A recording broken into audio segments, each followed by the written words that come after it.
तो यादव को कैसे लग गया है कि वो क्षत्रिय हो गया और कृष्णवंशी होगा और ब्राह्मण को जाके कथा सुनाएगा। देश खाली संविधान से थोड़ी परंपराओं से चल रहा है ना। अभी परंपराएं हावी है, परंपराएं हावी है संविधान पर। संविधान सबको इक्वलिटी की बात करता है, परंपराएं नहीं करता है।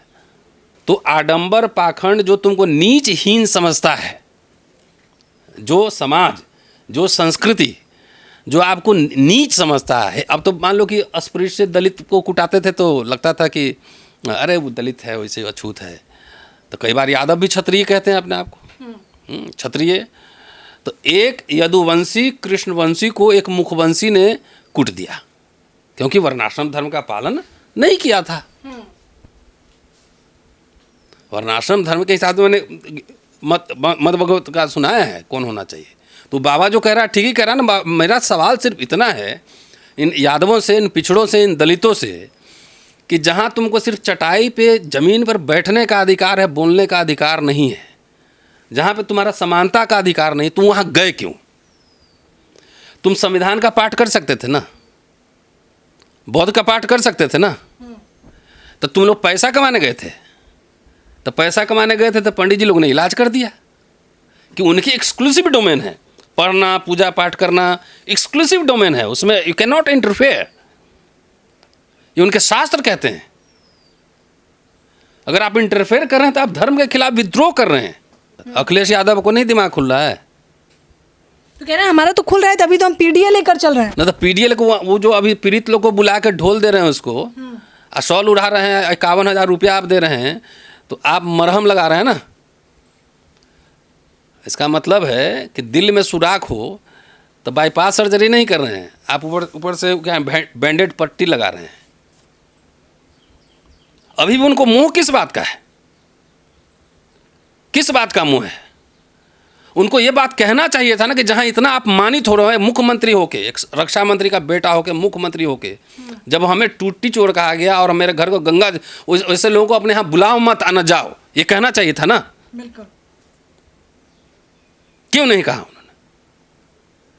ये सांस्कृतिक युद्ध भी है। बाबा साहब ने कहा है कि भारत का इतिहास ब्राह्मणिज्म और बुद्धिज्म का ही इतिहास है और कुछ नहीं है।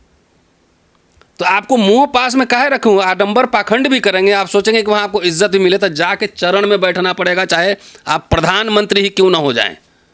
बाबा के चरणों में जो खड़ा होता है ना, खटर खटर, वहाँ बैठना पड़ेगा। अब बाबा जब प्रधानमंत्री भी रहेंगे ना, तो बाबा खड़ाऊ निकाल के खट खट 2 मार के आशीर्वाद देंगे। तो घर में बुलाओगे, आप पाँव में उनके बैठ के उनको उठा के खीर पूरी खिलाओगे, आप पैसा दोगे और जूता भी मारेगा, और तभी लाज शर्म है कि नहीं तुम लोग को? कोई स्वाभिमान नाम की चीज़ है? वहाँ आप चले थे कथावाचक करने, वहाँ चले तो वो भी ब्राह्मणों को जाके कथा सुना रहे थे, जो उनका एकाधिकार है, एक्सक्लूसिव राइट है। तो वो उसी में खर्चा कर रहे हो जहाँ लतियाए जा रहे हो। तो अभी भी सुधर जाओ ना, तो अभी और कुटाओगे। इटावा की एक खबर देखी होगी जिसमें किस प्रकार से यादव कथावाचक की न केवल बुरी तरह से पिटाई की गई, नाक रगड़वाई गई, और फिर उसके बाद अखिलेश यादव ने बकायदा एक मोर्चा खोल दिया, ये कहते हुए कि अगर न्याय नहीं मिलता है तो 3 दिन के भीतर एक बड़ा आंदोलन करने वाले हैं। राजनीतिक गलियारों में तो एक हलचल मची ही हुई है, लेकिन उस पूरे विषय पर चर्चा करने के लिए प्रोफेसर रतन लाल हमारे साथ मौजूद हैं। सर, कथावाचक यादव की जिस तरह से बुरी पिटाई की गई, उस पर क्या प्रतिक्रिया है आपकी? क्या प्रतिक्रिया दूं? अभी तक तो यादव समुदाय के लोग हिंदू राष्ट्र का मोर्चा संभालते थे, लेकिन अब तो पता चला कि वो खुद ही हिंदू नहीं है। अब तो समझ ले तो ज़्यादा अच्छा है। और जो लोग मोर्चा ले घूम रहे हैं हिंदू राष्ट्र का, तो उनको मनुस्मृति, भगवद गीता, अहिरों को, शूद्रों को, यादवों को क्या कहता है वही पढ़ लेना चाहिए। देखिए, कोई भी डेमोक्रेटिक सोसाइटी में इस तरह का जो की घटना है वो जाहिर है निंदनीय है, लेकिन मैं इसको जो है ना कोई अचरज से नहीं देख रहा हूँ। ये तो होना ही था, होना ही था। हाँ, होना ही था। जब सीधा खुलेआम ये घोषणा हो रही है कि संविधान बदलना है और हिंदू राष्ट्र बनाना है, तो संविधान बदल के क्या लागू करना है?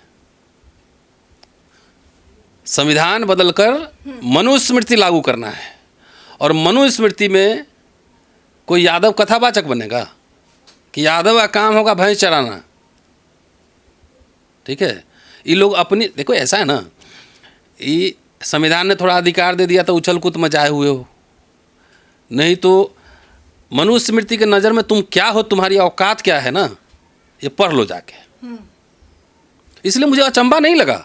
अरे इतने एट्रोसिटीज़ हो रहे हैं, मूंछ रखने पे मार दे रहा है, घोड़ी चढ़ने पे मार दे रहा है, ये सब हो रहा है। अब सरकार कुछ नहीं, हाँ कार्रवाई करेंगे। कितने लोग अभी जेल में गए हैं? 4 लोग। चार्जशीट कितने हुआ है? बाकी लोग फरार हैं। तो फरार है तो सब कुछ तुम नोट में चिप लगा के जमीन के अंदर से आतंकवादी पकड़ सकते हो। अब बाकी लोग नहीं पकड़ा रहा है तो तुम्हारे शर्म आनी चाहिए कि तुम्हारी एजेंसी क्या कर रही है यहाँ पर। भाई ये जो मैं कह रहा हूँ, मैं इतिहास का छात्रों में नेता नहीं हूँ। एक नेताजी से मिले थे 2019 के चुनाव में, हमने कहा था आपको अपर कास्ट वोट नहीं देगा, तो उन्होंने कहा था मुझे कि नहीं हमारे यहाँ बिहार वाली बात नहीं, हमारे यहाँ 30-40% अपर कास्ट मुझे वोट दे देते हैं। मैं हंस दिया, बोले इतिहास आप नेता होंगे ना, इतिहासकार नहीं होंगे ना। कौन सा कम्युनिटी किस तरह से सोचता है और किस तरह से बिहेव करता है ना, उसका अध्ययन करता हूँ ना, मैं करता हूँ ना। तो बाद में पता लगा कि नेताजी वो कितने वोट आए, कितना जीते और कितना परसेंटेज आ गया। तो मिला जुला के आपको अगर ये क्लैरिटी नहीं है, संविधान खत्म करने की घोषणा हो चाहे नहीं हो, संविधान को इररिलेवेंट बना दिया जा सकता है, अप्रासंगिक। संविधान है, अपना दीवार पे चिपका के रखो, एक्शन ही नहीं लेंगे, क्या करोगे? आपको किसकी कथा सुनाने गए थे? भागवत कथा। तो भागवत का एक मेरे पास हाथ में है, श्रीमद् भागवत महापुराण, गीता प्रेस से छपी है। उसमें एक चैप्टर है श्रीमद् भागवत सप्ताह की आवश्यक विधि, और कथा के बारे में है। पूरा नहीं पढ़ूंगा क्योंकि आपके ऑडियंस उतना सुनेंगे नहीं, पेशेंस कम होता है। इसमें जो लिखा हुआ है वही पढ़ के सुना देता हूँ। कथावाचक विद्वान, सर्वशास्त्र कुशल, दृष्टांत देकर श्रोताओं को समझाने में समर्थ, सदाचारी एवं सद्गुण संपन्न ब्राह्मण हो। कौन हो? ब्राह्मण। तो कह रहे सही हुआ है ये? नहीं, ये टेक्स्ट क्या कह रहा है पहले सुनो 1 मिनट, तब आ रहा हूँ ना। अभी उनमें सुशीलता, कुलीनता, गंभीरता तथा श्री कृष्ण भक्ति का होना भी परमावश्यक है। वक्ता को अनसुईया तथा परनिंदा आदि दोष से सर्वथा रहित निस्पृह होने चाहिए। श्रीमद् भागवत की पुस्तकों को रेशमी वस्त्र से आच्छादित कर छत्र चंवर के साथ डोली में अथवा अपने मस्तक पर रखकर कथा मंडप में लाना और स्थापित करना चाहिए। उस समय गीत, वाद्य आदि के द्वारा उत्सव मनाना चाहिए। कथा मंडप से अनुपयोगी वस्तुएं हटा देनी चाहिए। इधर उधर दीवालों में भगवान और उनकी लीलाओं के स्मारक चित्र लगा देने चाहिए। वक्ता का मुंह यदि उत्तर की ओर हो तो मुख्य श्रोता का मुंह पूर्व की ओर होना चाहिए। यदि वक्ता पूर्वामुखी हो, पूर्व की ओर मुंह हो, तो श्रोता को उत्तर की ओर होना चाहिए। कौन होना चाहिए कथावाचक? ब्राह्मण। तो हिंदू धर्म का पालकी ढोरे हो, आई पढ़े नहीं हो? जब दूसरे के डोमेन में जाके खेल करोगे तो ये शब्द मैंने कहा होना ही था कि ये तो वर्णाश्रम धर्मशास्त्र क्या कहता है कि एक अच्छा राजा कौन है? एक अच्छा राजा वो है जो वर्णाश्रम धर्म का पालन करता है। और वर्णाश्रम धर्म क्या है? हर वर्ण अपने जाति, अपने वर्ण के हिसाब से काम करेगा। सम्राट अशोक हुए, वो तो बौद्ध बन गए, लेकिन उस समय वर्ण व्यवस्था कायम रही कि नहीं रही? रही ना। बिल्कुल। ये तो अचानक नहीं कि एकदम खत्म हो गया फिर से जन्म हो गया, वर्ण व्यवस्था उस समय भी थी ना। तो ये आप जो अगर यादव जाएगा पूजा पाठ कराने, कथावाचक कहने, तो ये समझिए कि आप अपने हिंदू धर्म ये है उसके खिलाफ विद्रोह कर रहे हैं। ये तो आप शंकराचार्य की बात का समर्थन कर रहे हैं। नहीं भाई, उनके धर्म जो कानून क्या कह रहा है वो अलग करूँगा। कानून ये मेरे हाथ में किताब है, मेरी ही किताब है, आपने देखा होगा ना, धर्मांतरण।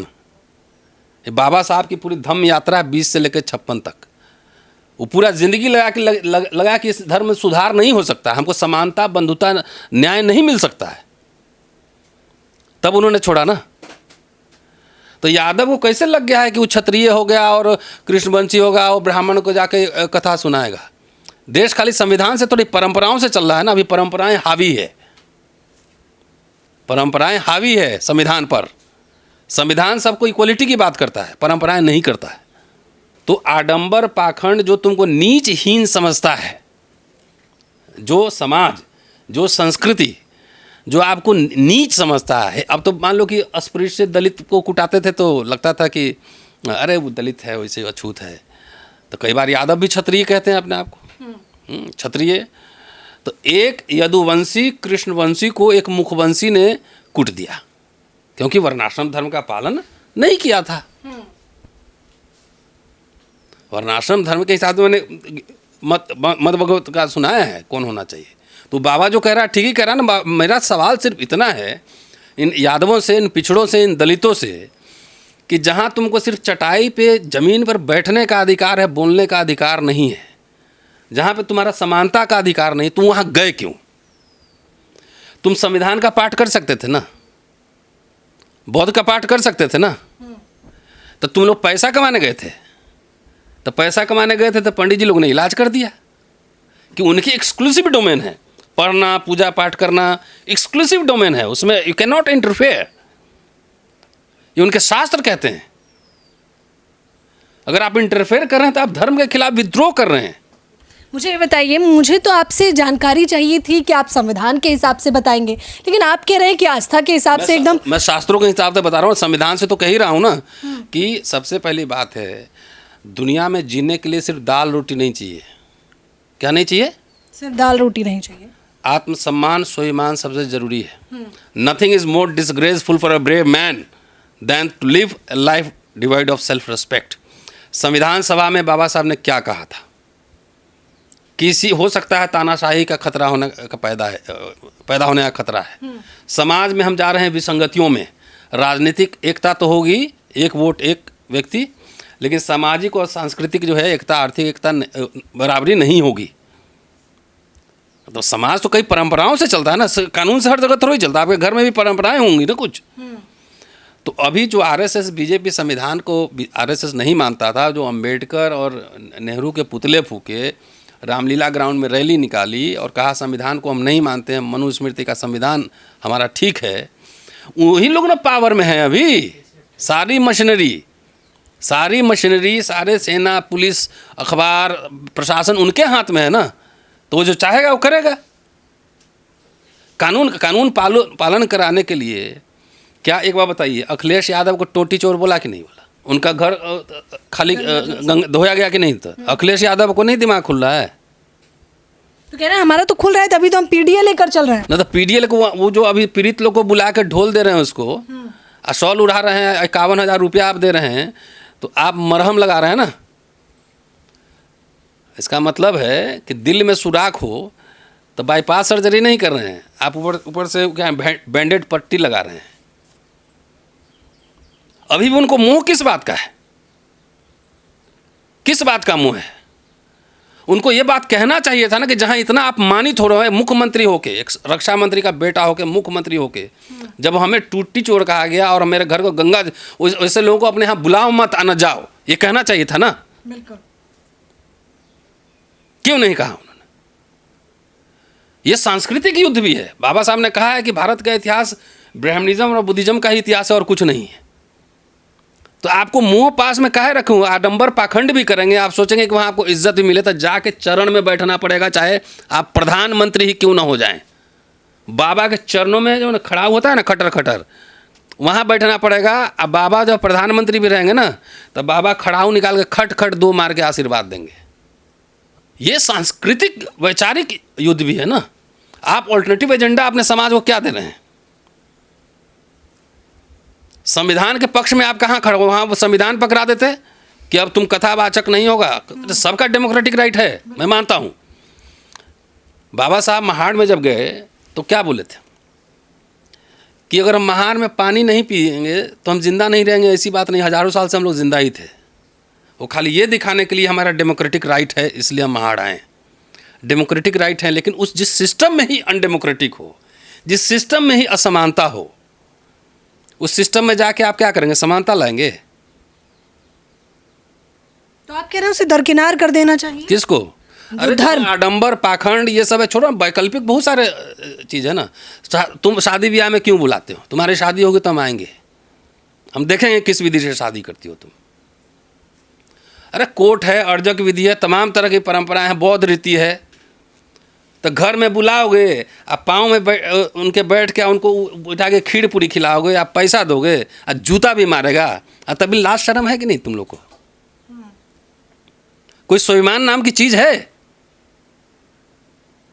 तो चंदा देने वाले तो सबसे ज्यादा पीढ़ीय समुदाय के ही लोग होते हैं या नहीं, आप स्वीकार करिए। नहीं है, वही तो हम कह रहे हैं ना। और इतनी देर से क्या कर रहे हैं? यादव नहीं है, हम तो यादव को थोड़ी कह रहे हैं। यादव तो एक घटना है ना अभी एक, कि जो अपने जो क्षत्रिय भी समझ रहा है उसके साथ कैसे अपमानित होता है।